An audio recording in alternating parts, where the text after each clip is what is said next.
Hello，大家好。今日咧，公仔嚟到中山嘅南區呢邊，帶大家睇一個平貨樓盤嚇。呢個盤嘅名咧就叫做天基蝶翠嶺峰，由20年開盤，賣到而家5年啦。咁亦都係今次有個朋友問我話呢個盤究竟點樣啊？幫我參考下，類似咁樣。其實我一聽到呢個樓盤名咧，我就覺得唔係咁好喎，好似因為呢個盤咧一路以嚟佢嘅爭議都非常大嘅，好多是非嘅。但係當佢報俾我嗰個價錢之後咧，我就覺得哇，好似又唔係咁樣嘅一回事喎，有啲諗得過啊。因為而家呢個發展商為咗清貨咧，係出咗一個低首期嘅活動嘅，只需要5萬蚊首期你就可以上車，然後樓價上咧亦都係打咗骨折嘅。咁佢開盤嘅時候，20年係中國房地產嘅高峰期啦，當時呢度都賣到12000至14000一平嘅，而家嘅賣價咧直情係跌到6、7千蚊一平方，咁佢最細嘅單位咧係73平方嘅，計埋總價大概就係55萬左右，你就可以買到全款。咁5萬蚊首期，剩低嘅全部都可以正常月供嘅，相當於我供50萬，咁30年嘅月供每個月就只需要2100蚊。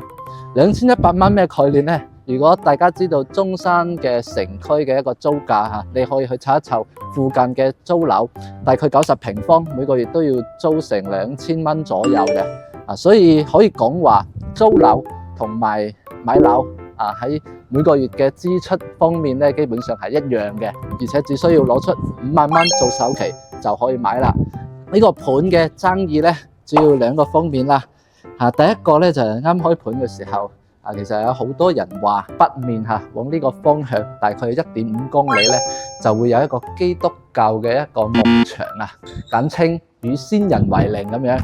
不過我今次嚟到咧，我哋都上過高樓層去睇過啦，因為佢主要嘅朝向都全部都係朝南向嘅，咁北向有間房係可以望到嘅，但係嗰個方向嗰個墓園已經係做好咗一個遮罩嘅處理啦，所以你係認唔出嗰度係有個墓園嘅，眼不見為淨啦，都係可以接受到嘅。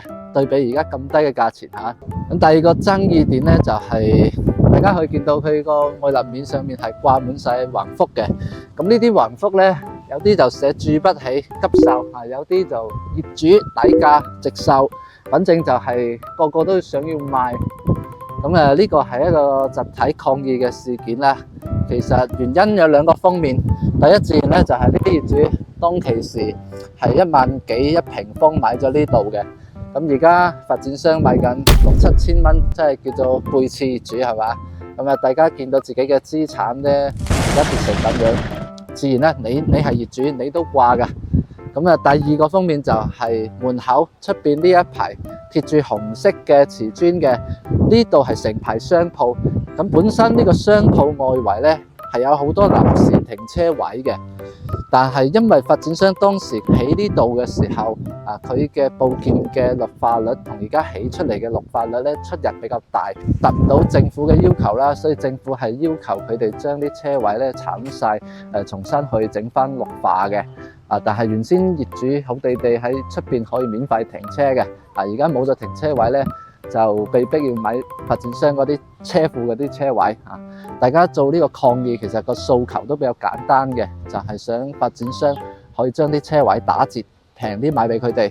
畢竟咧樓價已經係打咗咁多折啦，咁無啦啦你又要多我10萬蚊出嚟買個車位，個個都好肉赤嘅，都可以理解。咁現時發展商都係比較積極咁處理緊呢件事啦。OK， 咁講完爭議呢個盤有冇可取嘅地方呢？我覺得都係有嘅。首先入到嚟啦，大家見到佢整體嘅密度係比較低嘅，因為佢係呈一字去排布，咁周圍咧又冇嗰啲大樓盤，所以入到嚟咧，你可以見到藍天白雲、清新綠水嘅一個感覺。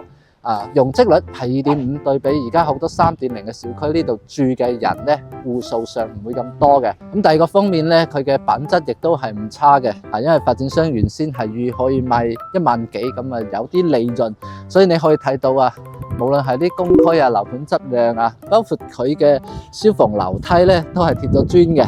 咁呢啲無疑都係發展商嘅成本啦。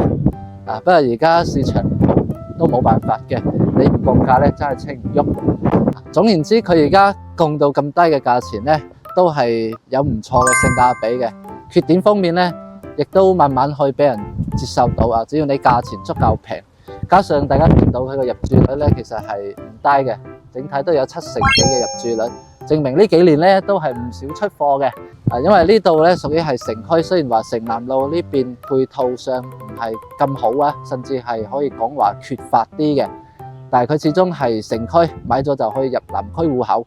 好多喺南區做嘢嘅本地人咧都會考慮呢一個屋苑啊，因為你去租樓都係要2000幾嘅月租，咁租樓你係幫人哋供樓，而家你供下自己就有一層樓，呢度將來都係會有一定嘅二手嘅承接力嘅。好，咁講咗咁多，而家就帶大家上去睇下50幾萬你可以買到點樣嘅一個單位。好啦，而家上到3樓睇下示範單位啊，呢邊咧就2部 lift 都喺呢度，跟住4伙單位啊，左右各有一戶大積嘅，大積都係102平嘅咋，就做咗橫廳嘅一個3房啊。一陣我哋再入去睇，先睇翻啲細嘅咧，呢邊有2戶啦啊，分別咧就係91平方，同埋呢間咧就係最細嘅嗰間72平嘅。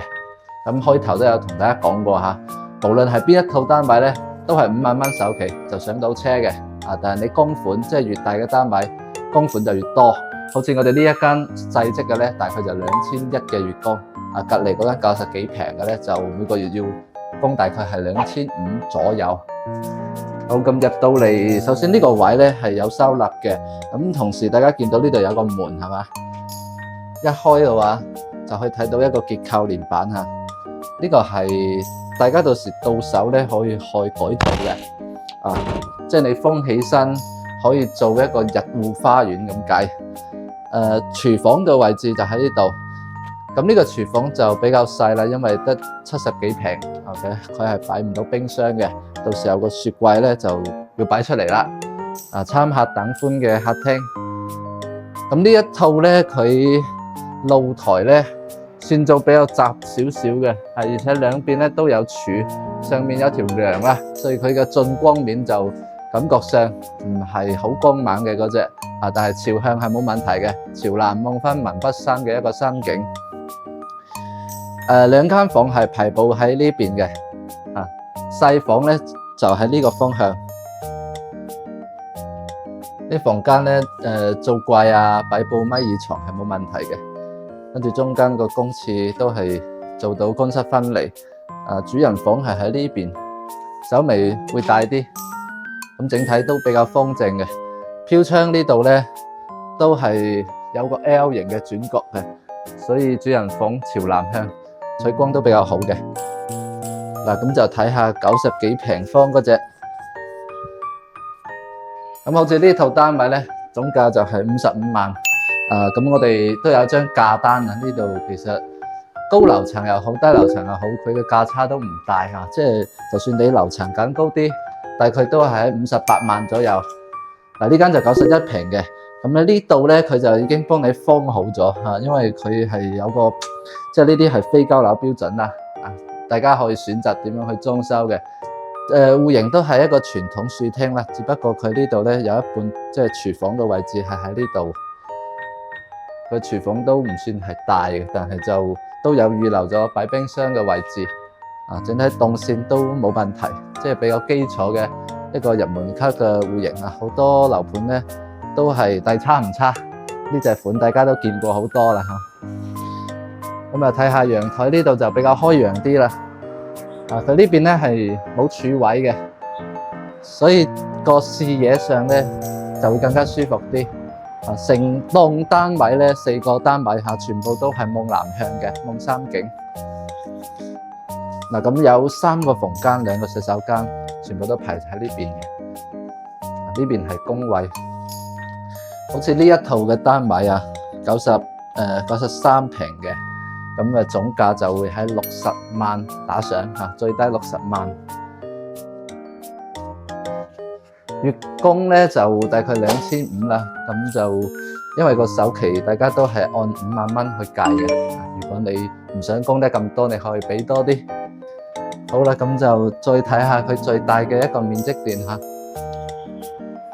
其實呢度嘅實用率咧係唔差嘅。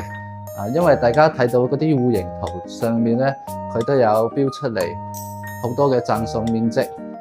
嗱，比如呢啲飄窗啊，其實佢飄窗係好大嘅。咁陽台呢啲係送一半嘅，包括個入戶花園個位置嚇。咁大面積嘅102平方，佢呢個入門即係個入戶花園個舉裝嘅結構連板就喺呢度。佢都會相對我哋頭先睇過嗰啲咧，呢個位會更加大啲啊，送嘅面積會多啲。咁呢邊咧就無論係呢一戶又好，或者係對出去個02嘅嗰套單位，佢戶型嘅間隔咧都係做到橫廳嘅，就唔會篩空間啦。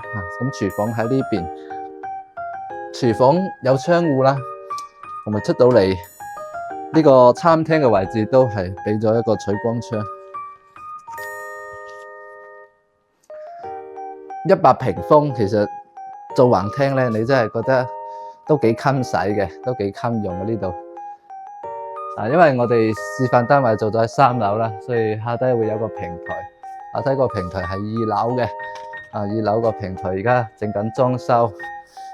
其實而家剩低嘅貨咧，剩低嘅樓層都係有比較多選擇嘅，同時價錢我覺得都幾平下嘅，即係你對比早前嘅價錢嚟講下，而家簡直咧就係百菜價啦。主人房嘅衛生間，咁其實中間呢度咧仲有2間房嘅，呢度咧係整咗幅牆間開咗個廁所門嘅，所以坐喺客廳就唔會見到廁所門咁樣。咁嚟到100平咧，基本上每一個房間都係會大啲。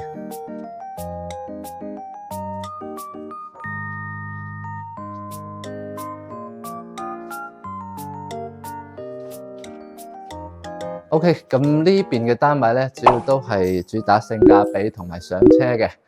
可能大家手頭上錢唔多嘅話，咁你有5萬蚊就可以上到車啦。